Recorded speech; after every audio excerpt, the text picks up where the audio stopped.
Hi everyone, welcome back and welcome back to another episode of the Land Girl Diaries, where together we learn how to grow our own veggies and create our own little garden within the space that we have. So I can't believe, but we're now in the month of April, which is crazy, and so that means it's starting to get cooler, time to start planting those broccoli, cauliflower, those little winter vegetables. Super exciting.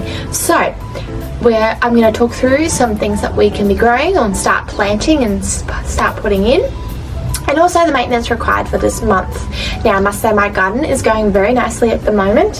I have some tomato seedlings growing well. My chai that I planted last time is still alive, so that is an awesome win. My lettuce on the other hand has not survived, so I have to learn how to grow lettuce better because I don't know what I'm doing wrong.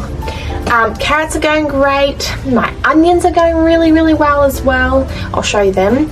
And what I am starting to plant is plantings. I'm going to be planting some beetroot seeds as part of a grow along with Grow It Local, which I have shared before. So I'm going to try to grow some beetroot from seed.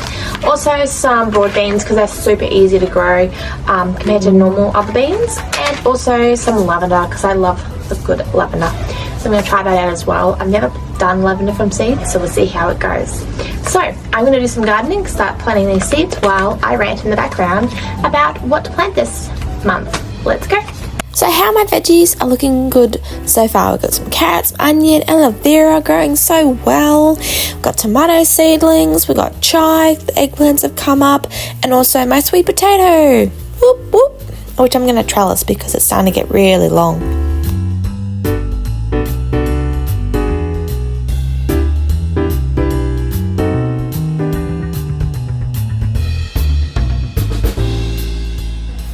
It's also bulb season, which means you need to get planting now to have lovely flowers come up for spring. Check them out at Bunnings.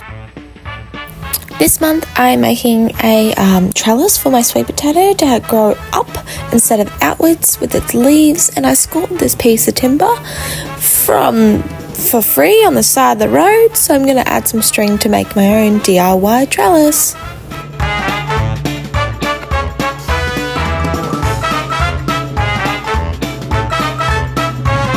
Talking about pests and diseases, I've got a bit of a case of whitefly in my garden at the moment. I use a normal generic bug spray, but I'm thinking I might have to up the ante with white oil because it's starting to spread to all my plants. And my poor plants aren't going to survive with these pests sucking away. So if you do have pests, make sure you spray them and then fertilise your plants afterwards to help them replenish.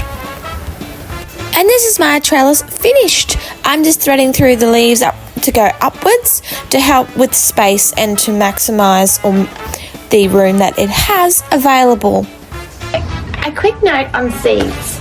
Often I feel like when we start out gardening we're thinking, oh, we have to use all the seeds that are in the pack. So for example, this one contains 15, but I reckon just use what you need at the moment. Seeds do last forever if stored correctly. So for example, I've got 2, 4, 6, 8, 10 little slots here with this little seedling tray, and I'm just going to maybe put probably half in, maybe 5 to start off with, see how I go, and I can reuse them, or not reuse them, but save some for next time. And probably the same with the beetroot seeds, depending on how many are in there. I'll probably put 5 in again. I also picked up these awesome little trays from Bunnings. Bunnings do have a exchange plastic pot program, I suppose you could call it, where they put in plastic pots that they don't need, say them going to landfill, and you can put yours in and take what you need. So they got that really good using recycled sort of like plastic pot scheme, which is awesome. So I grabbed these from my local Bunnings for free because I would have chucked them out otherwise. And I find they're just a bit better than the normal seedling trays. I find the seedling trays are quite shallow, and where with these I can keep them in there for a bit longer until they're a bit more established. So these were seedlings, and they're a bit more grown up now and getting really good roots. So I can monitor how the roots are going, and then if they get a bit taller, again, I know that they're ready to go. It just allows them to be a bit more cared and full before they actually go into my main veggie garden. But yeah, that's my tips on seeds and seedlings. Well, that's it from me.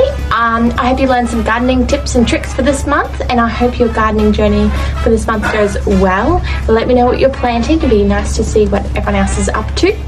And yes, just want to reinforce the message that, you know, despite you might not have a big backyard, you can still create your own little veggie garden, such as what I'm doing here. I'm making the most of the space I've got at the moment and still trying to plant what I can. So, you know, pots are great. You can do vertical gardening as well, you know, going up as high if you wanted to. And don't forget to reuse and recycle materials, such as this lovely clothesline over there that I'm reusing as a sort of trellis for my beans when they grow up.